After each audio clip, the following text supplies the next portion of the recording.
Awayyyy! Hi everyone, it's me. And today, how many balloons to go up? Get it? Up. Magician and overall, nobody asked you to do that stunt artist David Blaine recently made headlines when he used balloons to lift himself nearly 5 miles above the Arizona desert before skydiving back down to Earth. Sure, that's a daring and cool stunt, I suppose, but people comparing it to the movie Up are getting a little carried away if you ask me. I mean, if he really wanted to do the Up trick properly, he would have landed from that skydive and then revealed that he had a Boy Scout with him the entire time. Now that is a trick.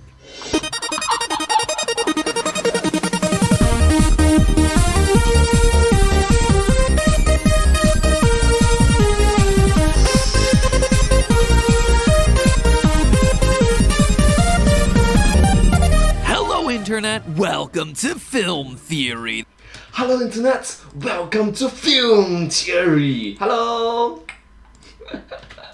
The show that helps your knowledge of movies and TV soar to new heights before bursting your balloons by ruining your favorite franchises. I can't help it. I'm like life's pointy little needle of sadness. Let's ignore that ominous foreshadowing for a moment though and consider the majesty of Pixar. With almost no new movies coming out in 2020, I've had a fantastic opportunity to revisit some old classics. No, not the bygone classics from the golden age of film, or underappreciated futuristic anime, or even obscure French documentaries about potato picking.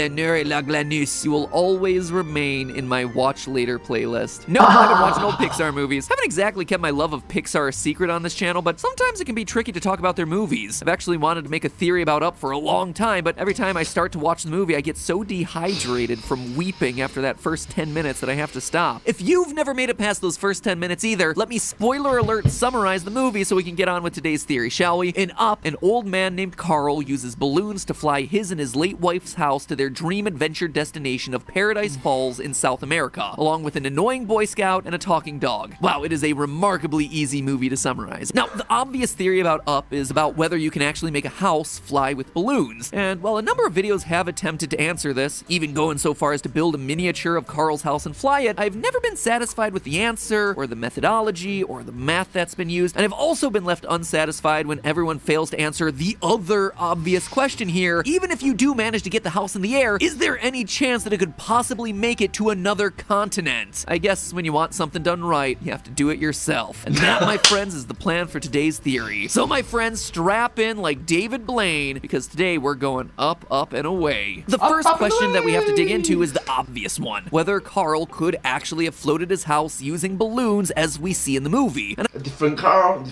I recognize that I am far from the first person to actually try to answer this. David Blaine demonstrated that you can do it with a person, and the National Geographic show How Hard Can It Be proved that you could do it with a house. So I gotta say the house that they built was more of a house-shaped box than something that people could actually live in, which is gonna come with a lot of stuff that's gonna weigh the whole project down. Like, case in point, water pipes, sofa, televisions, electrical cable, fridge. The theoretical physics behind it isn't all that complicated. Since helium is lighter than air, a balloon creates a small lifting force. And if you get enough helium in enough balloons, yeah, you could theoretically lift anything. A house, a yacht, even the Statue of Liberty. The real question is how many balloons you'd need, and that one requires a bit more work. I've seen estimates of this figure online ranging from Wired's claim that the job would be done in about 100,000 balloons to the director of Up, Pete Docter, saying that the figure they arrived at was somewhere in the vicinity of 23.5 million balloons. A bit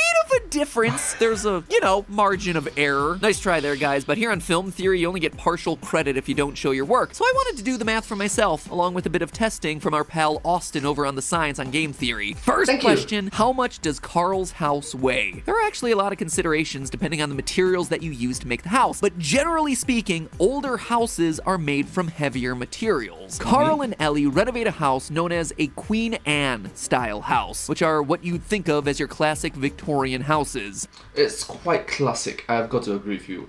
It appeared in a lot of different classic houses.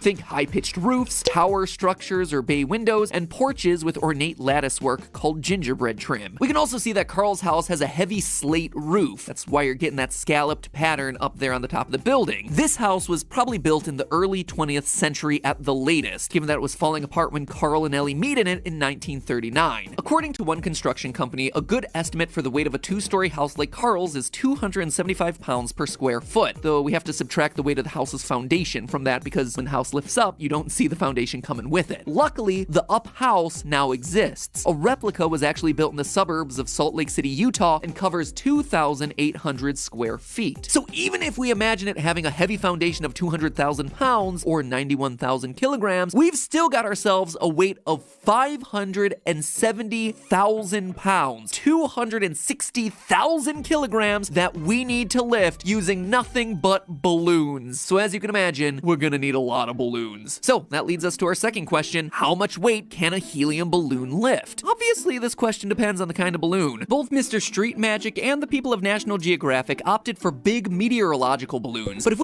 Yes, instead of like the small party balloons that you see and you normally use. we want to recreate up, we're talking about latex, party city, rub it on your head and stick it to the wall kind of balloons. On average, one of these balloons can fit about 9 liters of helium in it, which should have the ability to lift about 11 grams of mass. We also have to start subtracting the weight of the non-house things that the helium is also lifting. The balloon itself weighs about 2 grams. And if we imagine Carl using very thin fishing line for the strings, which I chose because the ribbon that you get on party balloons would actually be too heavy at the lengths that Carl needs, that's gonna add about another 0.7 grams for a 50-foot length of string. Thus, each balloon has the ability to lift about 8.3 grams if we're not accounting for any other outward forces like the friction of the balloons rubbing together. Converting the total weight of the house from 570,000 pounds to about 258,547,651 grams, we get that Carl is gonna need a grand total of 31,150,319 balloons to get that house off the ground. Stop for a moment first. Do remember that this is party balloons and 31 million party balloons. That's a lot. That's a lot. Wow. Having trouble envisioning what that number of balloons would look like? Well, here's some footage from Balloon Fest, which happened in Cleveland, Ohio, just a couple of miles from where I was born, 2 months from before I was born, in September of 1986. Wow, that is long ago. Gosh, that is like nearly 3 decades ago. Wow. Okay.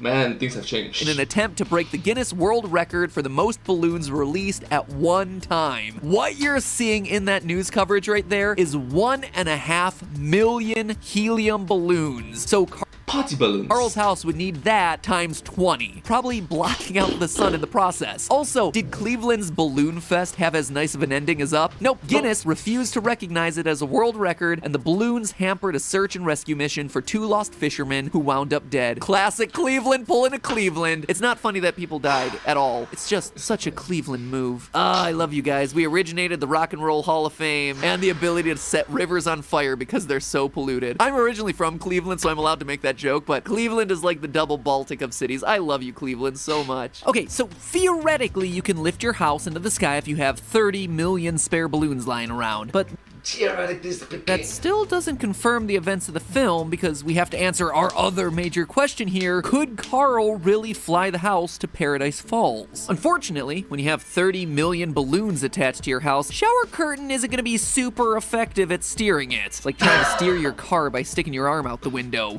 yeah, it's not effective in maneuvering the entire structure. Difficult. So Carl is gonna be at the mercy of wind patterns. But oh wait, just a second first. This is understandingly speaking that this is a fictional world, but we're gonna use like real world maps, real world wind system. So yeah.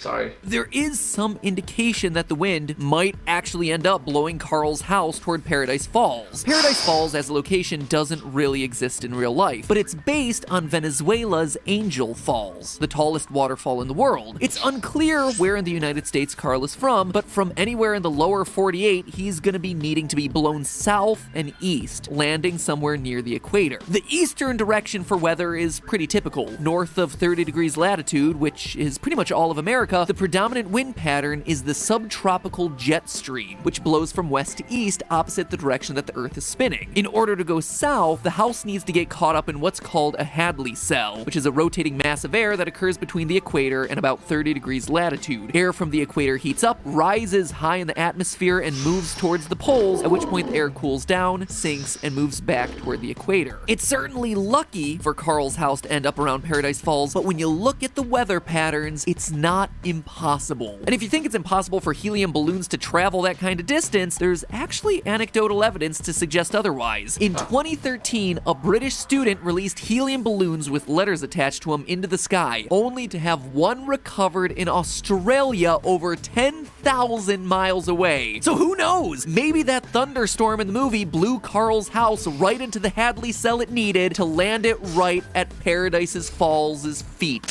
Should have just stuck with what the script said in that moment instead of trying to spin it off into what I thought I was gonna say, and then it didn't make a whole lot of sense because waterfalls don't have feet, and he doesn't wind up at the feet of the falls, he winds up at the top of the falls. It's stupid! It was a stupid attempt at ad-libbing. So, yes, you can lift a house with balloons, and those balloons can fly halfway across the world. Does that mean that Carl's Planet Up is actually kinda, when you squint at it, plausible? Well, there's one final teensy-tiny little problem. You know what's really gonna stand in Carl's way, beyond depleting the world's supply of latex and helium, and having to get tremendously lucky with weather patterns? The cost. See, we know from Carl and Ellie's montage at the beginning of the movie that they're not exactly rolling in the dough. They have to break that jug of change over and over and over again to make ends meet, and even just thinking about it's getting me to tear up. Suck it up, Matt, you have to talk about brutal cold science. But it's not like either of them is sitting on a trust fund, and buying and filling up that many balloons is gonna get a little expensive. Helium costs roughly $119 per 1,000 cubic feet. Best price I can find on balloons works out to be a little less than 5 cents per balloon, not to mention the fact that we're gonna be needing almost 300,000 miles of fishing line to hold all of them together. When you crunch all of those numbers, the cost for the 280 million liters of helium that you need is $1,178,170. The balloons themselves are gonna cost you $1.5 million, and the fishing line ends up running you $2,388,191 for a grand total cost of $5,108,302.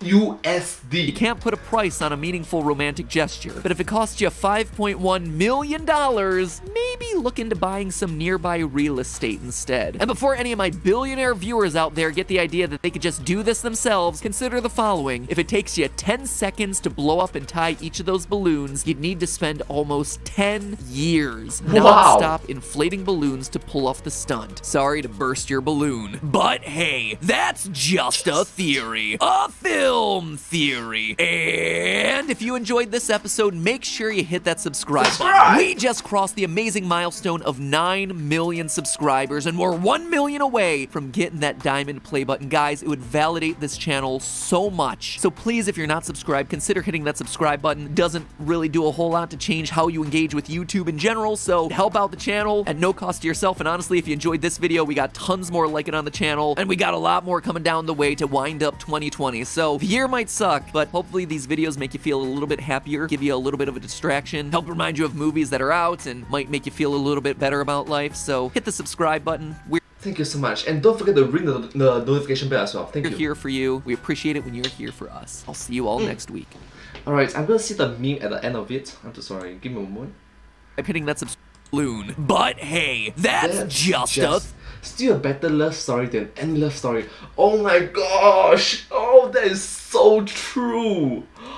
Wow. Well, anyways, thank you all so much for watching this video together with me. It's been very touching and very educational and entertaining as well. Very enjoyable to watch. Anyways, if you do like this video, please remember to like, share, subscribe to my channel, and comment down below if you have any share about us. Don't forget to follow my channel. See, I appreciate all for support and encouragement for more. and I hope to see you all in my next video. But hey, that's just a theory, a film theory, and cut. Thank you.